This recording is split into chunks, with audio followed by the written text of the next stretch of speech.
Sophia Rossi didn't like me. That was fine. As long as I liked her, that was all that mattered. Sophia and I hadn't known each other since we were kids, growing up in the same gated community in Emerald Bay. You could almost call us childhood sweethearts if you squinted. If you ignore the years we spent in diapers, I'd been in love with her for over a decade. But Sophia Rossi didn't love me back. The person she was hiding in her heart was Leo Martinez, a scholarship kid. The year we turned 18, the Rossi family's company was suddenly facing a crisis. Looking across the entire Los Angeles area, only my family had the resources to help them weather the storm. The night before, I'd overheard my parents talking. They were planning on investing in the Rossi's company. They were just waiting for the right moment to maximize the benefits for our own corporation. The next day, I cornered Sophia in an empty hallway near the lockers. With a loud slap, I pinned her against the wall, mimicking a scene from some over-the-top movie. "Sophia," I began with a smirk, my tone playful. "I hear your family's company is on the ropes. My family can help your parents out." "Interested?" Sophia was our school's undisputed queen bee, her eyes shining like polished gems. Up this close, I could smell the faint sweet scent of her perfume. I couldn't help but crane my neck and take a greedy whiff, feeling like the obsessive villainous rival in a TV drama. My move made her uncomfortable, but she pushed down her annoyance. "Wyatt, can you really get your parents to help my family?" she asked, her voice soft. "Of course," I answered instantly, pressing closer until we were almost touching. Her body tensed. She was clearly nervous, but she didn't push me away. "But I can't help you for free," I said with a sly grin, my eyes locked on hers. She bit her lip, which was already flushed. "What do you want in return?" she asked, a hint of resentment in her voice. "What do you think?" I said, letting the words hang in the air, my gaze unapologetically aggressive. Anyone with a brain could figure out what I was after. Sophia understood perfectly. After a few seconds of silence, she took a quiet breath, her expression hardening with resolve. "If you can save my family's company, I'll be your girlfriend." I couldn't hold back a smile. Those were her words, not mine. I didn't force her. I knew it would play out this way. Sophia was a devoted daughter. She would do anything for her parents. "Deal." "You said it," I said, my eyes drifting down to her lips. I leaned in to kiss her. "Wait," she shot her hand up, blocking her mouth with the back of her hand. "We need to set some ground rules," she said quickly. "I'll be your girlfriend, but it has to be a secret. No one can know. We could date, but not openly." A cold feeling washed over me. She was afraid, not just for her reputation, but of Leo Martinez finding out. Everyone at our school knew that Sophia Rossi had a massive crush on the scholarship kid, Leo Martinez. She never admitted it, but the way she fawned over him practically screamed her affection. I'd asked her out once. She turned me down flat. Her family's crisis was my one and only shot. I had to have her no matter what. They say you can't force love, but sometimes you just have to take what you want. "Fine, I won't tell anyone," I agreed without hesitation. She let out a breath of relief. "And it can't be forever. We have to agree on an end date." She really thought this through. An end date. I pretended to think about it. 3 years. No way. That's too long. She shook her head immediately, holding up 3 fingers. 3 months, max. I've been obsessed with Sophia for so long, I was losing sleep over it. 3 months. I could work with that. Besides, my parents were going to help her family anyway. I was just using the insider information to bluff her. And just like that, she'd walked right into the cage I'd set for her. "All right, 3 months it is." I agreed instantly and leaned in again. This time, Sophia didn't stop me. Her lips were as soft as cotton candy with a hint of sweetness I couldn't get enough of. At first, her body was rigid with resistance, but slowly she began to relax into the kiss. When we finally pulled apart, a thin strand of saliva connected us for a moment. Sophia's face was beet red, and she quickly wiped her mouth. "Come to my house tonight," I said with a wicked grin. "Your house?" She was hesitant. "Yeah," I nodded, putting on a serious face. "To my house to help me study." She visibly relaxed. I had been watching her for a long time. In front of other students, Sophia seemed aloof and proud, but deep down she was compliant. Once you got close to her, she was easy to handle. Back in class, Sophia immediately put her Ice Princess mask back on. I went back to being the resident bad boy. She sat in the center of the room, sharing a desk with Leo Martinez. I was in the back by the window, miles away from her. After the ordeal, Sophia started glancing back in my direction from time to time. When I felt her gaze and looked up to meet her eyes, I'd raise an eyebrow. She would quickly look away, pretending she hadn't been looking at all. Sophia. Sophia. Leo noticed she was spacing out. He had to call her name twice to get her attention. What's wrong? Are you feeling sick? He asked with concern. No one in our class knew about the crisis at our family's company, including Leo. Even if he knew, there was nothing he could do. He was a scholarship student who could barely afford to be at our school. He couldn't even take care of himself, let alone the Rossi family. No, it's nothing, Sophia said, shaking her head and looking down, burying her worries. Leo didn't press. He was just worried her distraction would affect her grades.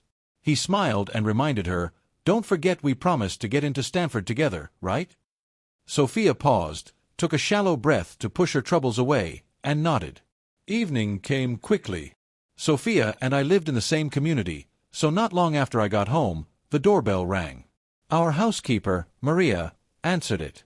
A moment later, Sophia walked in behind her wearing a white blouse and a plaid skirt, a backpack slung over her shoulder. From her slightly curled hair down to her red and white sneakers, every detail was perfect, screaming of a pampered, privileged life. The thought of being alone with her made my heart race. I got up from the couch and, in front of the housekeeper, drawled to my room to help me study. I walked over to Sophia, took her hand, and led her to my bedroom. Once inside, I immediately locked the door to prevent any interruptions. Sophia scanned the room, then walked to my desk and took off her backpack. She pulled something out, clutching it tightly in her hand as she looked at me nervously, waiting for my next move. The beautiful girl was right in front of me. I walked closer and pointed to the hand hiding the object. "What's that? Show me." Sophia's face turned scarlet. She slowly raised her hand and opened it. In her palm was a small square package. It was a box of condoms. She looked down, unable to meet my eyes, her face so red it looked like it might burst. I could only imagine how mortified she must have been buying these at the drugstore. I was stunned. I just wanted to be alone with her, maybe kiss a little.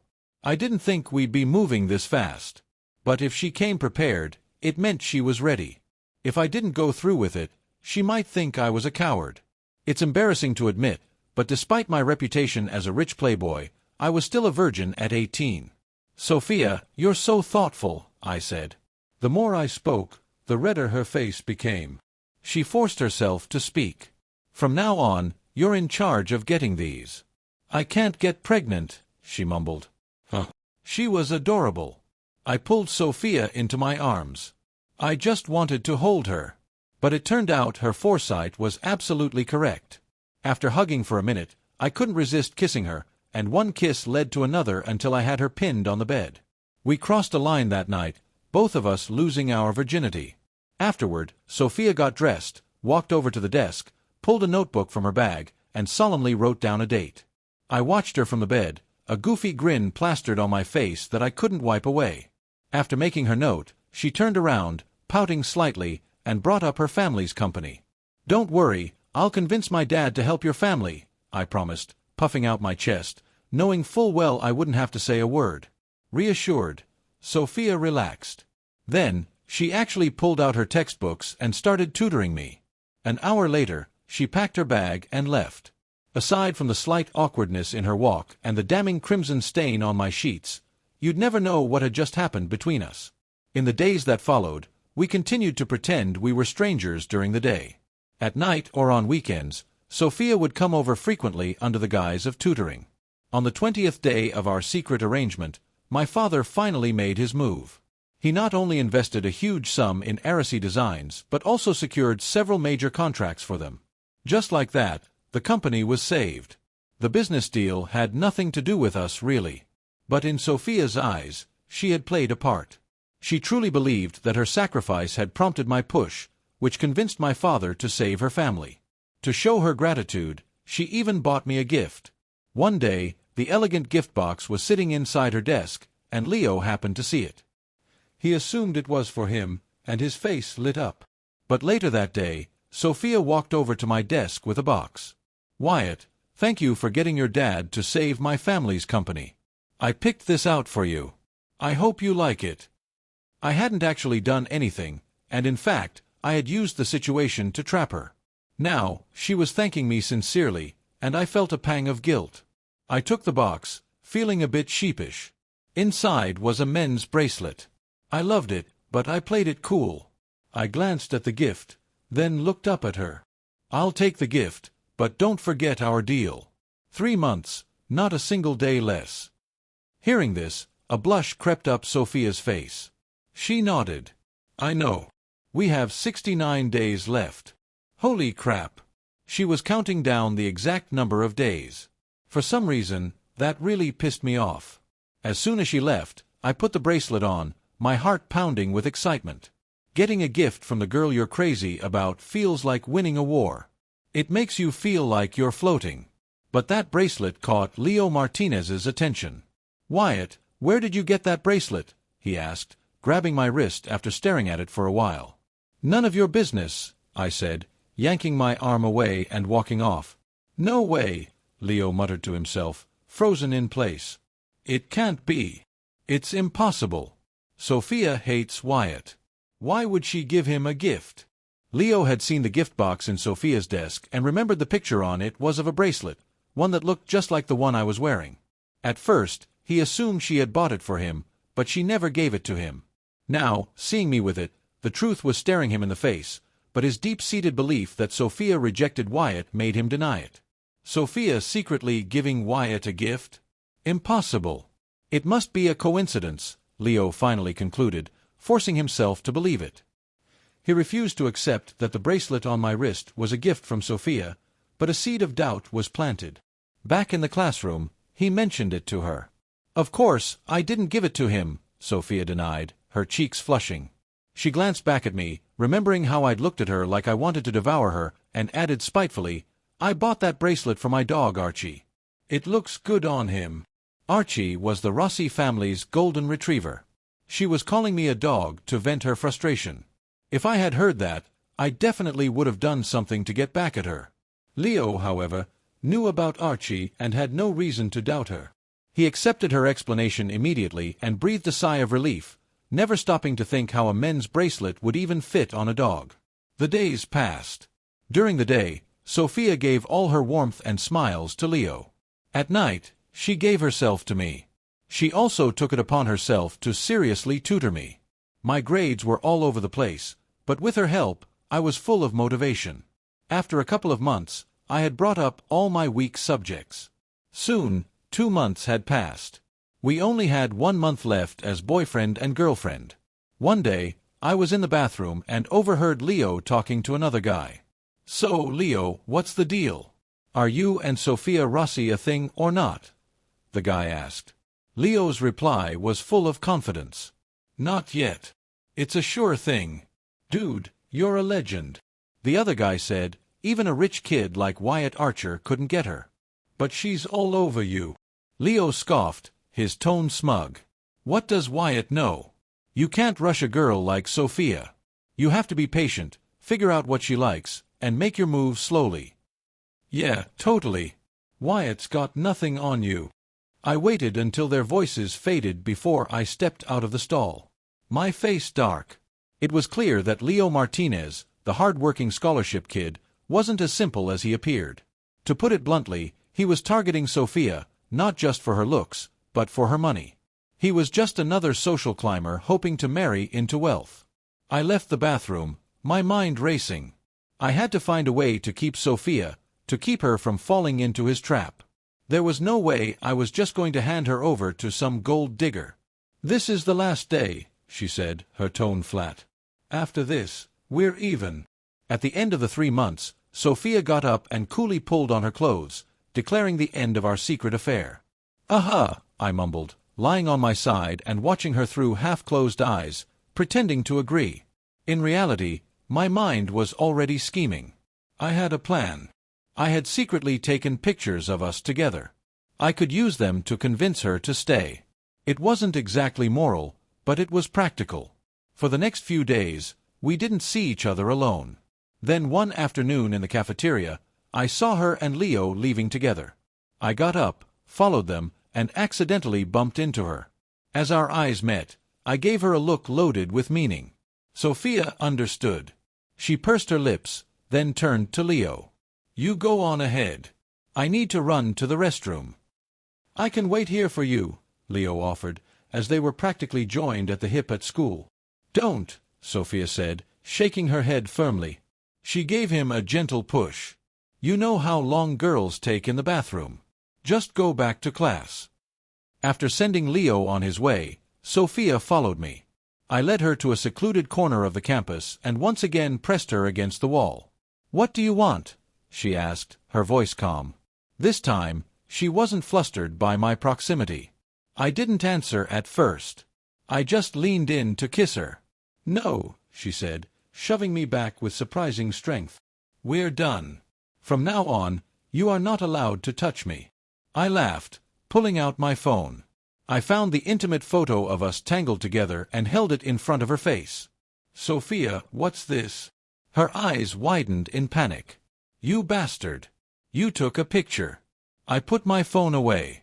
"You wouldn't want our classmates to see this, would you?" I said with a sly smile. The threat was clear. She wasn't stupid. The truth is I was bluffing. Even if she said no, I would never have leaked that photo. The sight of her in that intimate moment was for my eyes only. But Sophia didn't know that. All she saw was a despicable person using a secret photo to threaten her. She was young and couldn't see any other way out. Terrified of the picture getting out, she felt helpless. After a moment, she took a deep breath as if accepting her fate. She closed her eyes and tilted her face up, puckering her lips. A soft huff of air escaped her nose, a small token of her immense dissatisfaction. Her long eyelashes fluttered. She had surrendered, her body going limp as if I could do whatever I wanted. Like hell, I was going to be polite.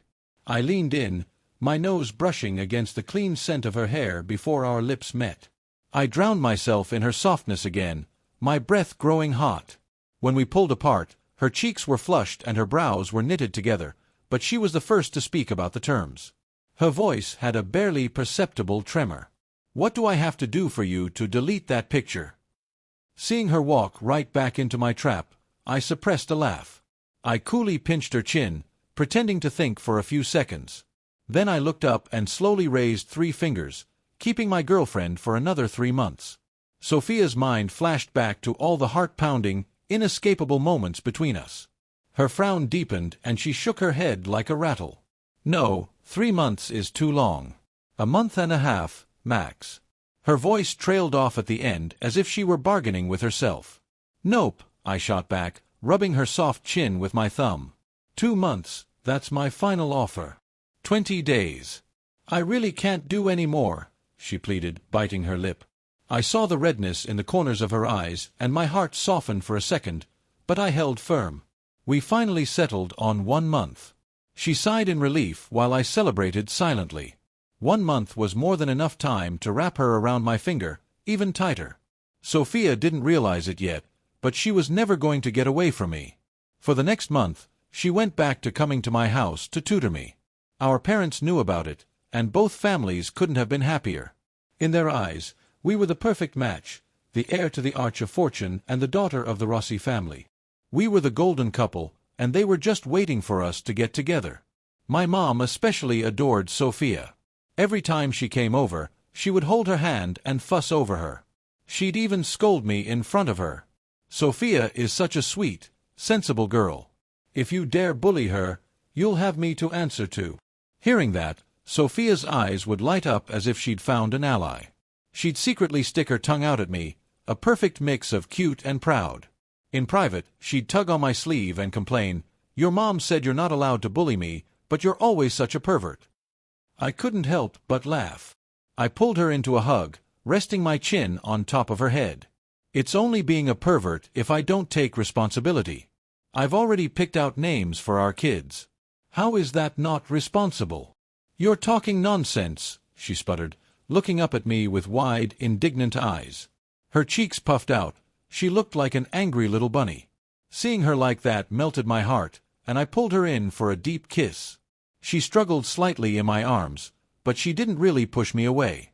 Even the pressure of her fingertips felt like she was giving in. One night, Sophia was sitting at my desk, the lamplight stretching her shadow across the wall. She was chewing on the end of her pen, a flicker of resentment in her eyes as she calculated the remaining days in her notebook. 13 days left, she muttered to herself as if giving herself a pep talk. Just 2 weeks, I can get through this. By now, her body had grown accustomed to mine. The initial resistance and shame had slowly morphed into an unspoken familiarity. Even the stiffness when we were in bed together had softened. She kept hoping that once this deal was over, she would be free of me for good. But she had no idea that I had no intention of ever letting this deal end. On the final day, she met me in a secluded spot, demanding results. This is the last day. You have to delete the photo like you promised. Okay, I said, nodding seriously. I took out my phone, unlocked it, and right in front of her, deleted the picture. I could see the relief wash over her as her shoulders sagged. But the next second, I opened my photo gallery and swiped to a new picture. It was another one I had taken when she was dazed and lost in pleasure, her eyes glistening. Sophia, that one's gone. Now, let's talk about this one. Sophia's face went from pale to crimson. You're shameless, she gasped. She never imagined I would pull a stunt like this. One photo was deleted, but there was another. And after this one, there could be a third, a fourth, a fifth, an endless supply. In that moment, she finally understood. She had fallen into a trap I had dug for her, and she was never getting out. Tears began to stream down her face. She collapsed onto the bed, her shoulders shaking. All you ever do is bully me, she cried. Hey, what are you talking about? I said gently, pulling her into my arms and patting her back. I would never bully you. I can't stand to see you hurt. Then will you please let me go? She begged through her tears, her arms around me loosening slightly. My answer left no room for hope. I whispered into her ear, enunciating each word. No way. Those 2 words made her cry even harder. I didn't say anything else. I just leaned in and kissed her, tasting the salt from her tears. I kissed them away from the corners of her eyes, from her red, swollen lips. After a while, her sobs subsided, and her body went soft in my arms. We held each other just like we always did. Sophia closed her eyes, long lashes still wet with tears, seemingly resigned to her fate. But then her fingers tightened on my shirt, and I felt her jaw clench. She was going to bite me, but just as she applied pressure, she relaxed. She couldn't even bring herself to hurt me. I knew then what I had known since we were kids. Even when she was furious with me, she could never truly harm me. And that just made me want to hold her tighter and never let her go. I definitely wasn't going to let that gold-digging snake get his hands on her. After that, Sophia changed. She stopped asking me to delete the photos. She stopped counting down the days in her notebook.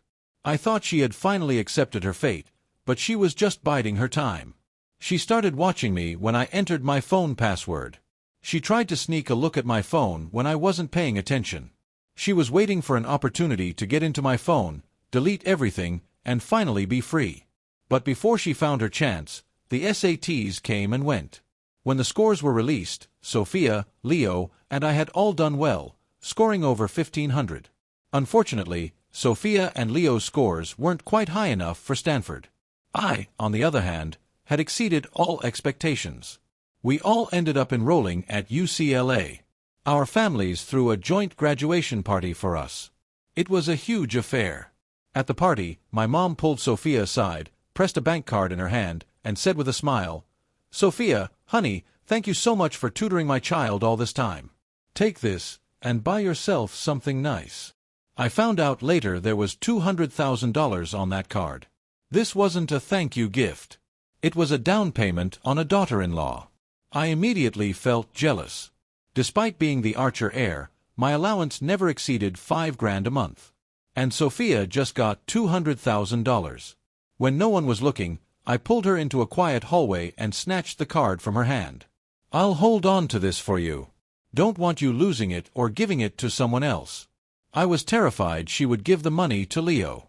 I'd heard he wanted to study abroad but couldn't afford the tuition. That money was for Sophia, and there was no way I was letting her use it to support another guy. Besides, I still had leverage over her. She wouldn't dare defy me. "Your mom gave that to me. What gives you the right to take it back?" Sophia's eyes welled up with tears, and she glared at me like a kitten whose food had been stolen. "The right of being your man," I said, stuffing the card in my pocket. "Besides, when have I ever let you go without?" She turned her face away, pouting. "Besides bullying me, is there anything else you know how to do?"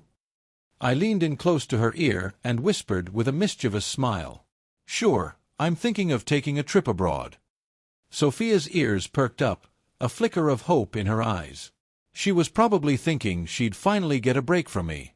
But then I added, "And don't worry, I'm taking you with me. Aren't you excited?" Her hope shattered instantly. She spun around to face me. "Wyatt, what is it that you even like about me? I'll change it. I swear." "Nope," I said, pinching her cheek, my expression completely serious. "Unless you get gender reassignment surgery, I'm never letting you go." She slumped in defeat, staring at the floor. I knew she had made plans for a graduation trip with some classmates. A trip that included Leo Martinez. There was no way I was letting that happen. Near the end of the party, Leo found her. He was holding a small gift box, his face flushed. "Sophia, I haven't seen you in a few days and I've really missed you." With graduation over, he probably thought it was time to make his move. He held out the gift box. "This is a graduation present for you. I hope you like it." The bracelet inside cost over $1,500. He'd used his scholarship award money to buy it. It was a big investment, but he was probably calculating that a $1,000 gift now could yield a $100,000 return later. Sophia took the box but didn't open it. "Thank you," she said flatly and turned to leave. Her mind was still reeling from when I had pulled her into the bathroom earlier. Had kissed her so hard her lips were still throbbing. Leo was clearly not expecting this reaction. He stood there stunned. As she walked away, he called out, "Sophia, don't forget about our trip to Lake Tahoe in 2 days. We're going to have a blast." Sophia paused for a second, but didn't turn back. Her passport was already in my possession. In 2 days, she was flying to the Maldives with me. She wouldn't dare refuse. She was too afraid I'd leak the photos and humiliate her in front of everyone she knew. "Wyatt Archer is the bane of my existence," she thought to herself as she walked away, not giving Leo another glance. Leo watched her go, his expression hardening. He must have sensed that she was slipping away from him. Sure enough, on the day of the trip, Leo waited at the meeting spot for hours. All he got was a text from another classmate. Sophia said something came up. "She's not coming." He tried calling her, but her phone was off. His texts went unanswered. Meanwhile, in the Maldives, Sophia was walking barefoot on the beach in a white sundress and oversized sunglasses, the sea breeze whipping through her hair. She looked completely at peace. I followed behind her in a loud Hawaiian shirt, holding her sandals. I draped my arm over her shoulder. "Come on, soft, give me a smile. Don't look so miserable." "Off," she grunted, but didn't shrug my arm off. She kicked at a seashell, then suddenly turned and jumped into the ocean. The salt water splashed my face. I laughed and jumped in after her, splashing her back. She shrieked and dodged, then started splashing me. In the middle of our water fight, I grabbed her wrist and pulled her into my arms, kissing her deeply. At first, she tried to bite me. But as the kiss went on, her body softened and she melted against me. For the next month, we traveled the world. We kissed under the Eiffel Tower, held hands in the Roman Forum, and ate street food in Tokyo. Everywhere we went, I made sure we did all the things couples do, capturing every sweet moment on camera. We only returned to the States when it was time for classes at UCLA to start. Leo saw Sophia for the first time that semester in front of the main humanities building. He had sent her countless texts over the summer, none of which she had answered. He must have been panicking because he decided to make a big gesture. He stood under a large oak tree holding a bouquet of roses with a few of his friends there to cheer him on. Before Sophia could even speak, he started singing a cheesy classic love song. The other students started chanting, "Say yes. Say yes." Sophia just stood there, her eyes darting around nervously. That's when I showed up. I held up my phone and waggled it at her. The message was clear: if you say yes, these pictures go viral. Her eyes snapped to me and her body went rigid. She took a step back from Leo and said softly, "I'm sorry. I'm not looking to date right now." I smiled to myself and slipped the phone back into my pocket. I was bluffing, of course, but she didn't need to know that. Leo's smile faltered, but he tried to play it cool. "That's okay, Sophia. I can wait. I'll wait for as long as it takes." Sophia didn't reply. She just looked down and walked away. Later, she overheard her roommate talking. "Guys are all the same," the roommate said. "Once they've slept with you, they get bored and move on." Sophia muttered to herself, "When he gets bored of me, I'll finally be free." She thought I would eventually get tired of her, but our arrangement not only lasted through all 4 years of college, but after graduation, I got down on one knee in front of her parents and asked her to marry me. She looked at the ring in my hand, then thought about the baby growing inside her. With tears in her eyes, she nodded. But that came later. Back when we started at UCLA, I bought an apartment near campus. Whenever we didn't have class, I'd have Sophia come over. One night, she was curled up against my chest, tracing patterns on my skin with her finger. "Wyatt," she said suddenly, "I think I'm falling for you." I froze. Just yesterday in the library, I'd pulled her into a secluded corner to kiss her, and she'd pushed me away. What changed? Something wasn't right. I stayed quiet, waiting. Sure enough, over the next 2 weeks, Sophia became incredibly affectionate. She'd pull me into empty classrooms to make out, text me funny things she saw during the day, and be incredibly attentive when we were back at the apartment. She'd even hug me from behind and whisper sweet nothings in my ear. I pretended to fall for it, letting my guard down. I even gave her my phone password when she casually asked, until one night, I woke up to find Sophia standing over me, holding my phone with a triumphant grin on her face. "Wyatt, you fell for it." I deleted every single picture. All of them. "From now on, you have nothing to hold over me," she declared, tossing the phone onto the bed as if a massive weight had been lifted from her shoulders. I just looked at her, giddy with her newfound freedom. I wasn't angry. I got out of bed, took her hand, and led her to a storage closet she'd never been in before. Did she really think it was over? I opened the door. The scene inside made her freeze. The walls, the shelves, even the tables were covered with pictures of us. There were photos from the Maldives, from Paris, from Rome. And there were countless others, the intimate ones she thought she had just deleted. Every single one had been printed out and neatly displayed. "Why? Why did you print all of these?" Sophia's voice trembled. She reached out to tear one down, but I stopped her. "That's not all," I said with a smile. "I have backups of everything on hard drives at my family's house. You think you could delete all of them?" The color drained from her face. She leaned against the wall, speechless. I never told her that I knew she was trying to get my password. I was just curious to see how far she would go to escape me. I never expected her to pretend to be in love with me just to delete those photos. But it didn't matter. I had a lifetime to make her understand that my feelings for her weren't a threat, but a promise. For 4 years, no one knew we were living together off campus.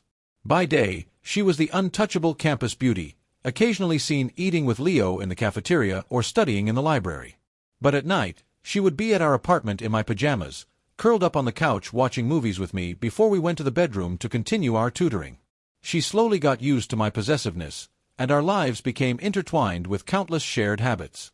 One evening, Sophia, Leo, and I all ended up at the same mixer. When Sophia arrived, she instinctively bypassed several other students and sat down in the empty chair next to me. Leo followed and sat on her other side. He kept glancing over, trying to rationalize it. "It's nothing," he was probably telling himself. "Sophia would never like Wyatt. She just sat with him because they went to the same high school. Sophia had made a close friend at UCLA named Chloe. Chloe had a bitter crush on me and had added me on social media. She sat down on my other side. During dinner, I noticed Sophia shooting glances at Chloe, who in turn kept encouraging me to drink. Something was up, and I was right. Chloe did like me, and she had confessed it to Sophia. Seeing an opportunity, Sophia encouraged her to make a move on me. It was her idea to get me drunk, hoping Chloe would take me back to my apartment. Maybe in a drunken state, we'd sleep together. With a new girl in my bed, the old one would be discarded, and she'd finally be free. But even as she rooted for Chloe, her subconscious actions betrayed her. When a tiny crumb of food stuck to the corner of my mouth, Chloe, who had been watching me all night, didn't notice, but Sophia did. Instinctively, she grabbed a napkin and gently wiped it away from me. It was a habit we'd developed over the years. Only after she'd done it, under the shocked and confused gazes of Chloe and Leo, did she realize what she'd done. Who casually wipes food off a guy's face unless they're intimate? Sophia had no explanation.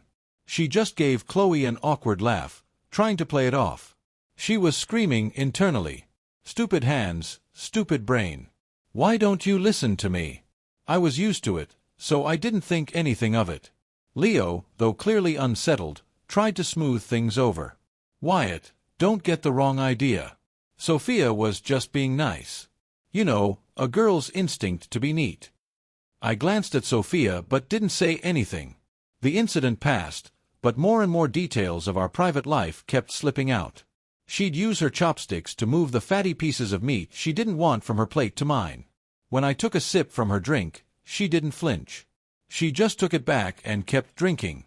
After everything we'd done together, what was there to be grossed out about? But to Leo and Chloe, these details were bombshells. Leo had never been that familiar with her. But with me, these moments happened so naturally, as if we were a long-term couple. For the rest of the night, Leo's eyes darted between us. The more he watched, the more shocked he became, and the more his heart sank. By the end of the evening, Leo looked absolutely devastated. He had come to a conclusion that he couldn't believe. Sophia was in love with me, and she didn't even know it. Chloe thought the same thing. From her perspective, Sophia was in love but in denial, pushing her friend towards me while simultaneously enjoying our exclusive intimate dynamic. Chloe had become a pawn in our game. But was Sophia really unaware of her feelings? Absolutely not. If she truly loved me, she never would have encouraged Chloe to get close to me. All those little intimate gestures were habits formed over years of forced proximity. She was aware of them, hated that she couldn't stop them, but they were ingrained. It must be because of Wyatt's money and status, Leo told himself, vowing, "Just you wait. I'm going to make something of myself, and I'm going to win you back." After that night, Leo stopped pursuing Sophia. He threw himself into his studies just like in high school, preparing for the civil service exams after graduation. But making it big isn't easy. And passing those exams is even harder, especially for positions in LH. He took the test 3 years in a row after graduating and failed every time. Of course, that was all in the future. Throughout college, Sophia and I maintained our secret relationship. As I became even more attached to her, she started to question her own assumptions. They say guys get bored after they sleep with a girl, but why? It's not like that at all. After 4 years, not only was I not bored, but I was more in love with her than ever. She was gentle, beautiful, with an amazing figure. She could be blunt, but she had strong principles. She was the ideal woman for any man, and I was her only exception. Around me, her principles vanished, and her boundaries were constantly broken. At our apartment, she was completely herself. She'd playfully stick her toes in my face or aim her farts at me like they were toxic gas bombs, then giggle. Of course, whenever she did that, she would lose all her human rights and be thoroughly punished by me. Our tacit understanding had reached such a level that with the slightest movement of her hips, I could tell the intensity of an impending fart. Then, just before graduation, something terrible happened. She was pregnant. Sophia was not the type to sleep around. The baby was without a doubt mine. She stormed into my apartment, clutching the doctor's report, and slapped it against my chest. "What is wrong with you? Couldn't you have been more careful? She accused, blaming me for the unplanned pregnancy. She didn't know I had done it on purpose. So, you're pregnant? I said, glancing at the report, my tone casual. Sophia was furious and embarrassed. Is that all you have to say? Just because it's not your body, you don't care. That's not it, I said, shaking my head. I pulled her into a tight hug and said slowly and seriously, Sophia, what I mean is, let's get married. Her expression went blank. She was completely stunned. Married, she stammered. Yeah, I nodded gravely. Let's get married and have this baby. Sophia had come looking for a fight, and she'd gotten a marriage proposal. Marriage was a word that had never crossed her mind. It was all too sudden. You have to give me some time to think, she said, panicked, before running out of the apartment. But I didn't give her any time. By that evening, both our families knew. My parents and I went to meet with hers. Sophia was there looking like a ghost. I stood up in front of everyone and declared, the baby is mine. I will take full responsibility. I want to marry Sophia. I was desperate to make it official to give us both a proper title. Her father was ecstatic. He slammed his hand on the table. Good. As long as you admit it, I'll make the decision for Sophia. We'll pick a date and you two will get married as soon as possible. My parents, who already loved Sophia, were thrilled. By the time the wedding date was set, Sophia finally found her voice, whispering to her dad, Dad, I'm not ready. What's there to be ready for? Her father said, gesturing toward me. You've known Wyatt your whole life. You can't go wrong marrying him. Sophia was a beautiful daughter and never went against her parents' wishes. A month later, pouting, she sat in a wedding limo and reluctantly went through with the ceremony. Leo and Chloe were both there. Chloe had a new boyfriend and was long over me. Leo was still studying for his exams. He had expected Sophia and I would end up together, but he never thought it would be so soon. Like many of our classmates, he assumed it was a strategic merger between two powerful families. At the reception, the high school table was buzzing. Wow, I can't believe it.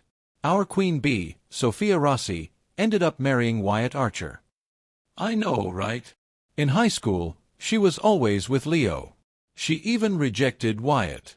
And in the end, she marries the rich guy. It's a marriage of convenience for sure. Someone turned to Leo. Leo, you were so close with her. Why'd she marry him? Is it a business deal like we think?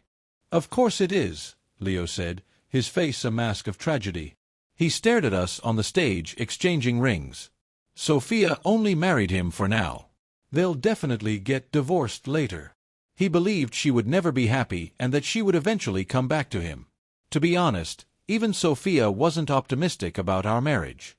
After all, it was built on my coercion and her resistance. But life is unpredictable. 8 months after the wedding, our first child was born, a chubby, adorable little boy.